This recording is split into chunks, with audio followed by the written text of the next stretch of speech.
This is what you do when you've just found that statement handbag on eBay and you want to build an entire wardrobe around it. You start selling to keep buying. Yep, on eBay. Over that all-black everything phase? List it and buy all the color. Feeling more vintage than ever? It's out with the new and in with the pre-loved. Next thing you know, you've refreshed your wardrobe basically without spending a dime. Yeah, eBay, the place to buy and sell new, pre-loved, vintage, and rare fashion. When you get a Volvo, you get more than a car. You get My Volvo Experience. Because there's nothing more important than helping keep you safe on the road. Visit myvolvoexperience.com for further details and T's and C's.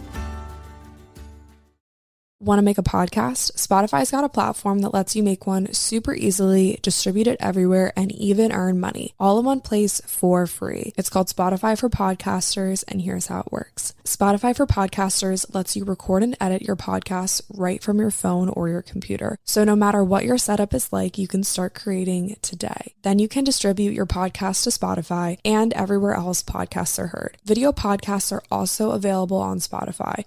And when you want to take conversations with your fans to the next level, Q&As and polls are the best way to get them talking. With Spotify for Podcasters, you can earn money in a variety of ways, including ads and podcast subscriptions. Ever since I discovered Spotify for Podcasters, I feel so supported in the creation and distribution of my show. Spotify for Podcasters hosts masterclasses, office hours, and more to help creators develop and fine-tune their skills.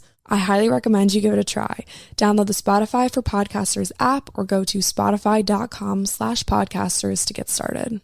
To the girl who overthinks, I wish you knew that your brain isn't always telling the truth.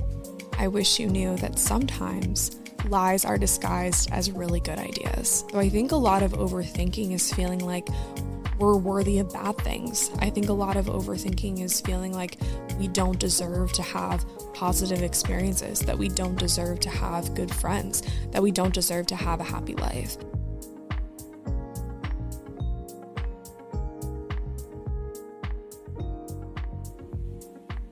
Hey guys, what's up? Welcome to or back to the show. Thank you so much for clicking on this episode.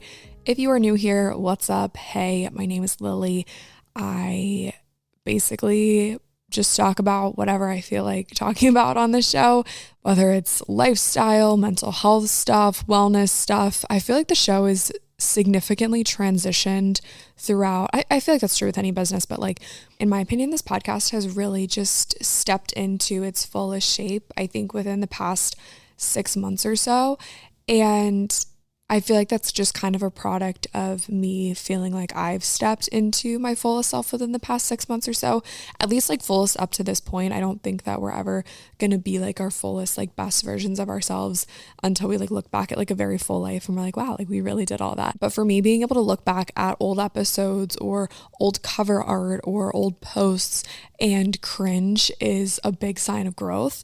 And I think that if you can't look back at your old stuff and kind of cringe a little bit and be like, oh, what was she thinking? Or like, oh, like I can just do so much better than that, and I am doing so much better than that, that is showing major progress. And so I think to anyone who is thinking about starting podcasts in the new year or thinking about starting some sort of like content or whatever it is, especially if it's something public, this episode's going to be about overthinking, but don't overthink it. And don't let the fear of potentially like looking back and cringing on stuff prohibit you from taking the first step and prohibit you from just starting, because I can promise you that you will look back and cringe, but it will be worth it because everyone will also be growing with you and changing with you, and you guys can all look back together and cringe. It's the same vibe as like when you look back at a picture from middle school, you're probably going to cringe because that's how it is. The fashion's different. You look different. Your hair is different. You're going to stop probably wearing like blue eyeshadow or whatever you did in middle school that you look back and cringe at. And that is just a true sign of growth. Last year around this time, I made a little reel on Instagram and I used one of those like 2022 recap sounds.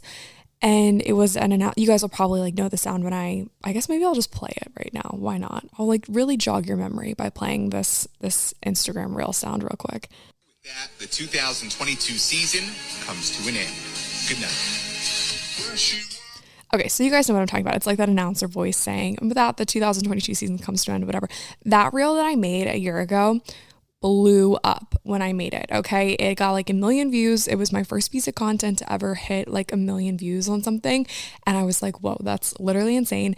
And so I saw that announcer guy, I think his name's Sammy, correct me if I'm wrong, but I saw that he posted that sound again saying, and with that, the 2023 season comes to an end. Good night. So I made a sound, like I mixed that audio with Free by Louis the Child, whatever. And it sounds like this. The 2023 season comes to an end. Good night.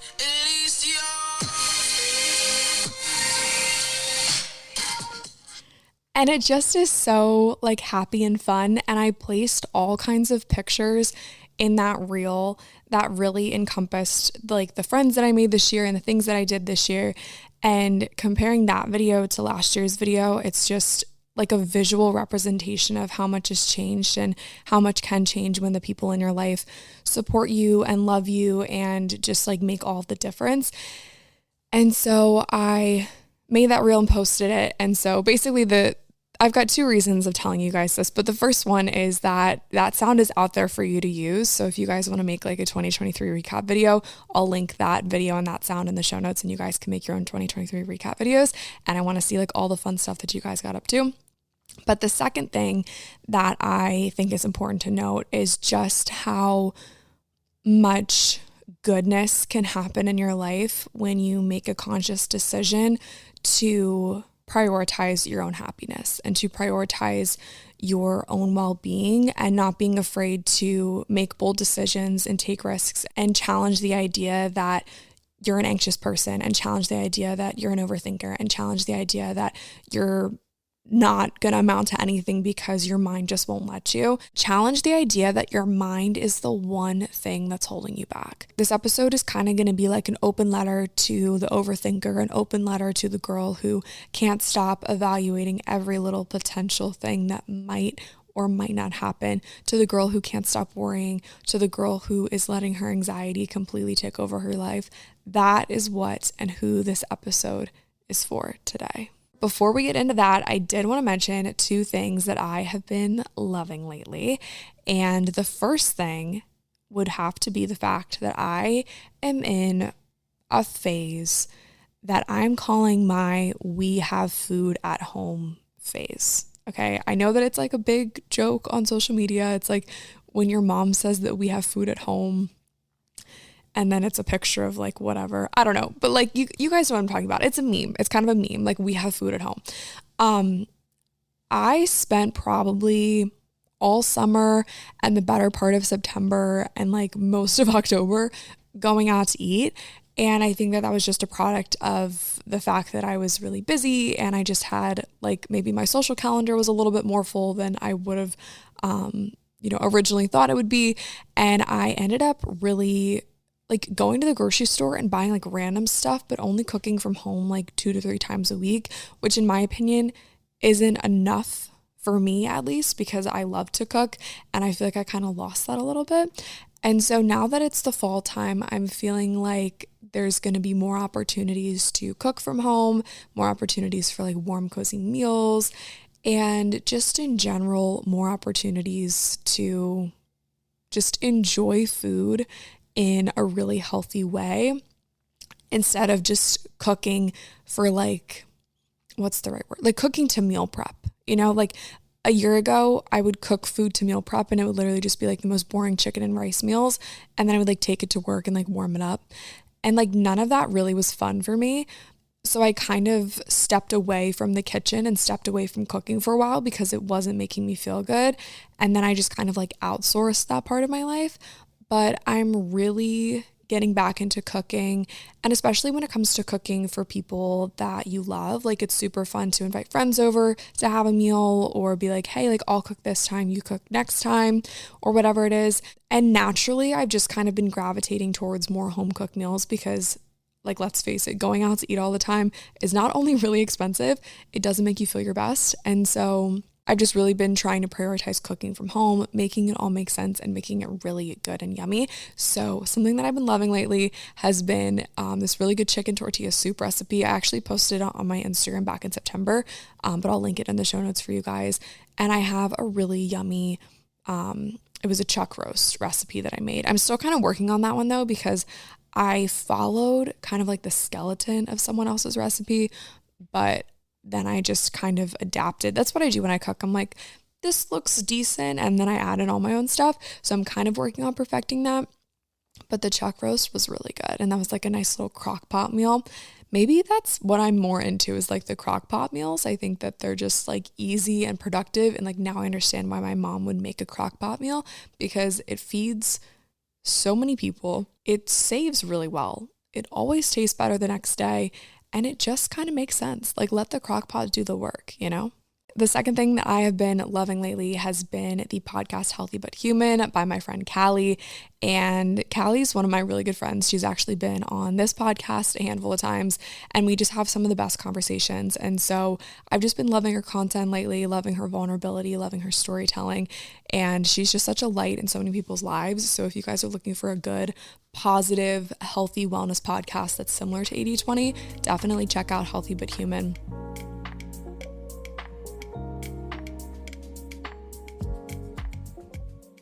So this is just a very transparent moment. I feel like ever since I started filming my episodes, I have a little bit more trouble like getting into the zone. And I don't know if that's because I'm looking at myself in the mirror and then here we go, overthinking everything. It might be kind of distracting just like seeing myself, or I don't know. I feel like the videos are good because I like to have something to post on Instagram. I like having the Reels content, TikTok content, whatever. And I like being able to post it for you guys to see. And I think that that's super important. Like, I've been in a season where I've been watching podcasts on YouTube and like turning them on my TV and stuff. And that's been super helpful. I'm also like wearing a hat in this episode, and I feel like the lighting's like a little weird, but whatever. I mean, what can you do? Daylight savings like really messed with my flow, to be honest. I don't know if that has anything to do with the lighting, but I'm sure like where the sun is versus like the time that I record, it has a lot to do with it, but what can you do? If you have a camera or do anything creative, you'll be like, oh, I totally feel you, girl, on the lighting thing. But if you don't do that, you're going to be like, what is she even talking about? She's totally on a tangent. Long story short, I have been overthinking so many things. And especially when it comes to the podcast, when it comes to the video, when it comes to like where I want to take the show, all the things. I'm a notorious overthinker, and it can go one of two ways. Okay.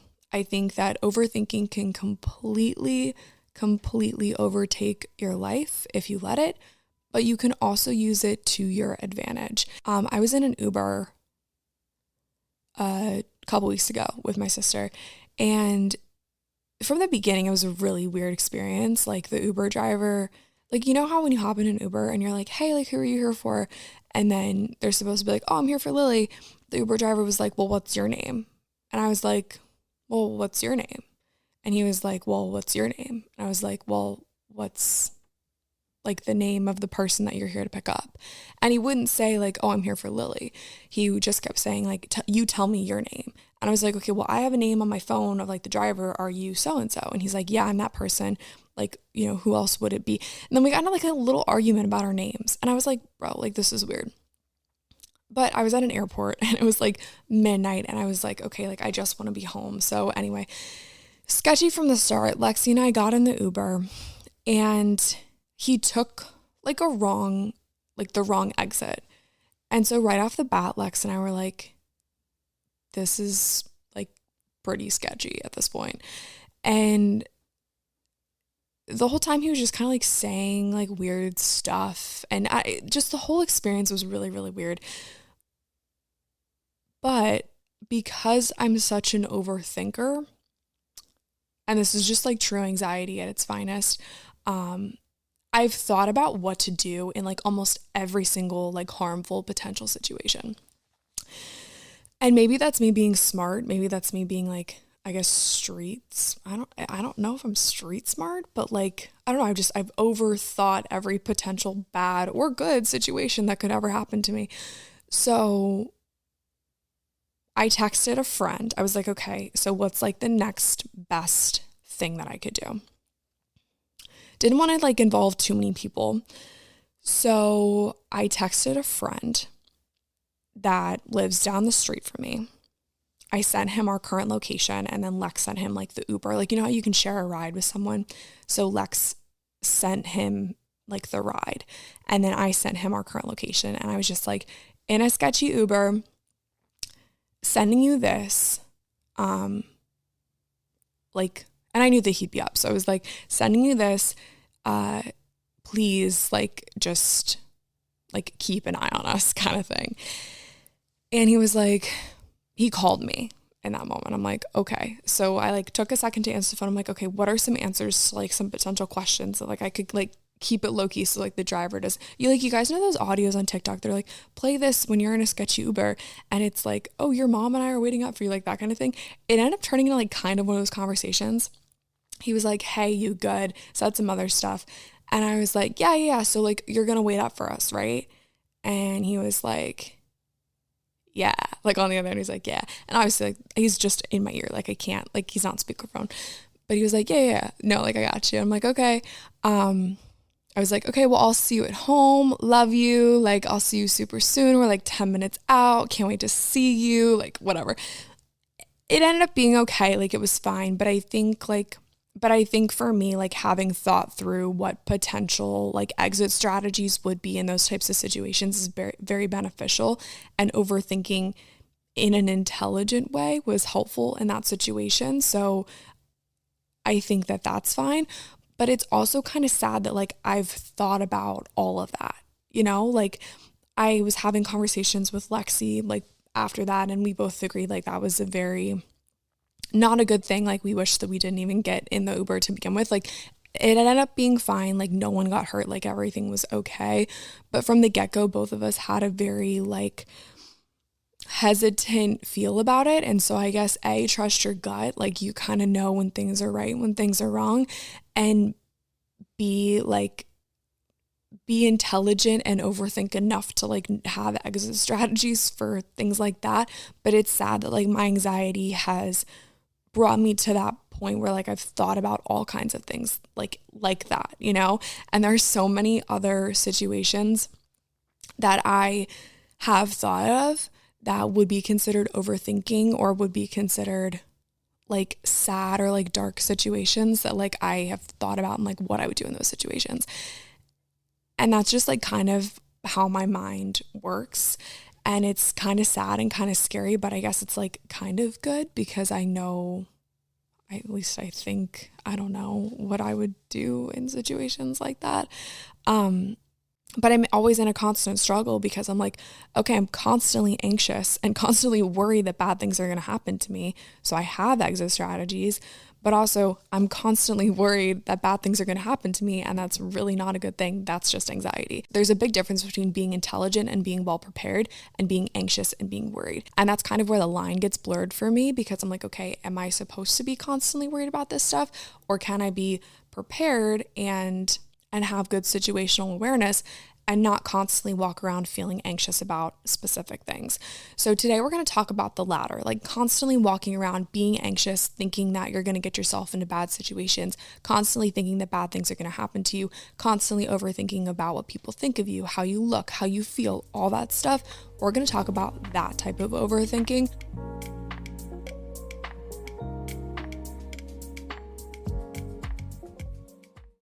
This is what you do when you've just found that statement handbag on eBay and you want to build an entire wardrobe around it. You start selling to keep buying. Yep, on eBay. Over that all-black everything phase? List it and buy all the color. Feeling more vintage than ever? It's out with the new and in with the pre-loved. Next thing you know, you've refreshed your wardrobe basically without spending a dime. Yeah, eBay, the place to buy and sell new, pre-loved, vintage, and rare fashion.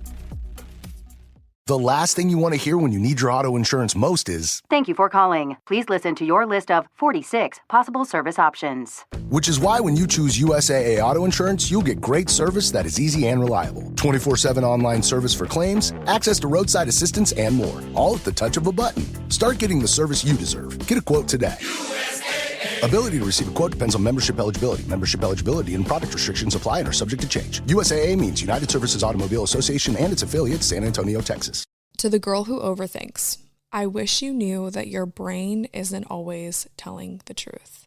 I wish you knew that sometimes lies are disguised as really good ideas. I'm really excited to start talking more about the chapter that I am releasing in January of 2024 in a book called Deserts to Mountaintops. And I think I've finally gotten to a point where I've comprehended what my thought process was during a specific season of my life. And ultimately what it came down to was the fact that I was so caught up in what everyone else was thinking about me and so caught up in the lies that I was telling myself that I thought that other people were thinking about me, when so many things just straight up weren't true. But it was all a product of situations. It was all a product of negative situations that happened to me. It was all a product of my environment. It was all a product of not feeling like I was worthy enough, not feeling like I deserved good things to happen to me. So I think a lot of overthinking is feeling like we're worthy of bad things. I think a lot of overthinking is feeling like we don't deserve to have positive experiences, that we don't deserve to have good friends, that we don't deserve to have a happy life. I think anxiety is really present in our society today because social media is a huge factor. I feel like you hear that everywhere, like social media is ruining our generation and all this stuff. And as beautiful as social media can be, I think it can be really, really dangerous. I mean, I even will log on to Instagram and see someone who's doing something similar to me, and in my opinion, they're doing it better. Or maybe they're doing something similar to me and they look better doing it, or maybe they sound better doing it, or maybe they're more successful than me, or whatever it is. And it's really hard not to kind of spiral into a comparison cycle. But I think it's also partly our responsibility to be so confident and to be so secure in ourselves and in our relationships and in our jobs and our careers. But it's really, really hard to do that as a 20-something. And I was talking to a friend the other day and I was like, I feel like I'm just not doing what all the other 23-year-olds are doing. And this friend was like, well, what do you think all the 23-year-olds are doing? And I didn't have an answer. I was like, I don't know. I had almost a little bit of a reality check. And I think that when you are an overthinker, when it's easy for you to kind of take your mind to places where it shouldn't be, you have to have people in your life where you say, hey, I'm thinking this. Can you reality check me real quick? Can you fact check my thoughts? Because this just isn't sounding right. And so for that friend to say to me, well, what do you think the 23-year-olds are doing? And for me to be like, you've got a good point, because nobody knows what's going on. No one is doing exactly what they want to do. No one is where they thought they would be. And that's kind of just how being 23 is. And for me to kind of hear how silly I sounded was really, really important. So when you are overthinking, when you are feeling anxious, when you are getting worried, sound it out. Tell a friend, call your people, and allow them to challenge you. A major lesson for me in this past year is that asking for help is a sign of strength and not a sign of weakness. And if you let people, they will ask you the hard questions. They will check you when you need to be checked. They will call you out for your silly, anxious overthinking if you let them. But I also think that it comes with a decent amount of trust and a decent amount of, I mean, you don't want to go around telling everyone like all your intrusive thoughts. You can't really go around and tell everyone like all these like silly little things that you're thinking. But as long as you have like one or two, max 3 good people in your life that you can be like, hey, you know what? Can you just speak some truth into me real quick because I'm thinking this? Or, hey, I did this and I'm just feeling like this is not the right direction, or I'm overthinking this, or I feel this way, and let them check you. Let them challenge you.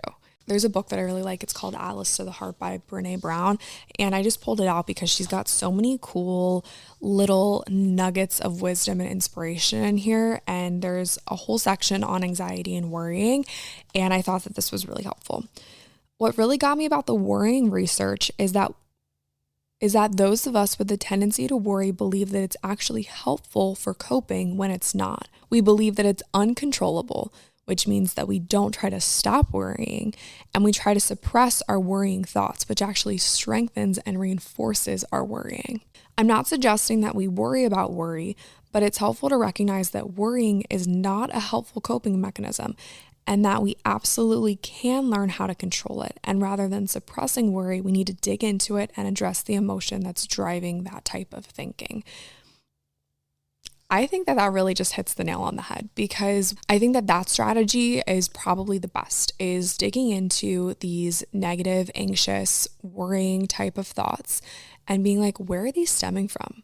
What is the reason? What's the root of the problem? So a great example is the one that I just presented of me going to my friend saying, I'm worried that I'm not where I want to be in life. And that friend calling me out and being like, well, why? And so I think surrounding yourself with the right people who ask the right questions is really, really important. But what if you don't? What if you don't have good people that ask the right questions? I think that there's so much power in journaling. And I know that that's such a cliche little coping mechanism, but sometimes all you need is some one-on-one time with you. Take yourself on a little date, take yourself maybe out to coffee, and just kind of write through what you're going through. And something that's been really helpful for me is writing through what I'm going through and then praying about it and talking to God about it and just being like, hey, I've got a situation and let's talk about it. Let me give this to you. And the cool thing about that is that oftentimes the worrying will start to sound silly, and then you can kind of just like get it off your chest. You know how when you have a conflict with a friend and you talk to them about it and you're like, oh, it's so good to just get that off my chest. Same thing when it comes to your worrying, your anxious thoughts. When you get it off your chest and just give it to something that's greater than you, magic happens. The thing that I'm not very good at though is praying about it, saying, God, I give you this thing that I'm going through, and then sitting back and not doing anything about it. So that for me is the trickiest part, is once you give it to God, once you pray about it, once you talk to a friend about it, whatever you decide to do about this worrying, about this anxiousness, the next best step is to not do anything with it. The next best step is just to let it be. Because if you say that you're giving up on worrying, you actually can't worry about not worrying anymore, if that kind of makes sense. So similar to what Brene Brown said, the more that you worry about worrying, the more you're just going to worry.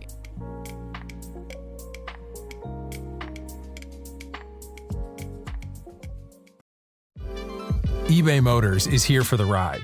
With over 122 million parts, you can make sure your number one ride or die stays running smoothly. Brake kits, LED headlights, bumpers, whatever your baby needs, eBay Motors has it. And with eBay Guaranteed Fit, it's guaranteed to fit your ride the first time, every time. Plus, at these prices, you're burning rubber, not cash. Keep your ride or die alive at ebaymotors.com. Eligible items only, exclusions apply.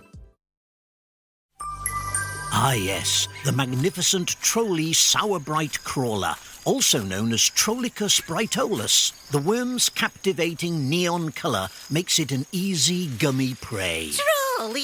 It's a surprisingly sour, invitingly chewy, staggeringly snackable species unlike anything else found on this planet. Eat me! Delicious. Visit Trolley.com to shop now. Trolley, eat me!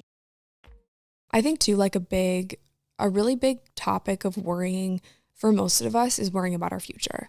At least in this age bracket, is worrying about our future and worrying about maybe who's going to be a part of that future. Maybe you're worrying about what you're going to do in the future.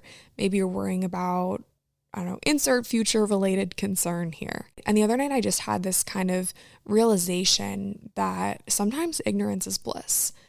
And if you were to go back and tell your 10-year-old self all the things that you'd be doing right now, your 10-year-old self would probably be really unprepared to know what was going to happen when you were 23. Because in the 13 years between 10 and 23, I've learned and done and said and went places and did things that prepared me for this moment right now. And if I was 10 I'd be like, well, I don't want to live anywhere except for my mom and dad's house because I love my mom and dad. And like, I want to go to school with my friends. And like, so as a 10-year-old, you're going to have such a different perspective on life than you do at 23. So your 10-year-old self would be wildly unprepared for what you're doing now.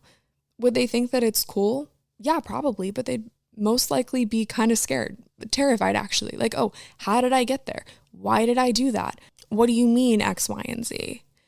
That's not in the plan. I mean, when I was 10, I think we did career day.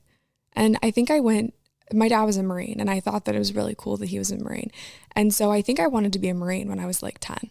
And my Marine friends listening will probably chuckle at that. But that was a very short-lived dream. I think my alternative was Taylor Swift as a 10-year-old. So as you can see, there's one career trajectory that didn't work out and another one that's maybe kind of on a similar path that involves a microphone.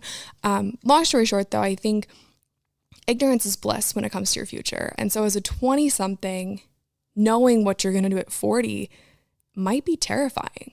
Another way to look at it, too, is instead of worrying that you don't know what you're going to do with your life, be excited that you're only getting information on a need-to-know basis. If you really knew all the things that you were going to do with your life, you probably wouldn't be able to handle it. I know I probably wouldn't be able to handle it. I don't even know what I'm going to do 6 months from now. And that's probably a good thing. And, maybe I'll look back on this episode and laugh and be like, oh, like you had something really cool. Or like, oh, girl, if you only knew, like maybe you would have been better prepared.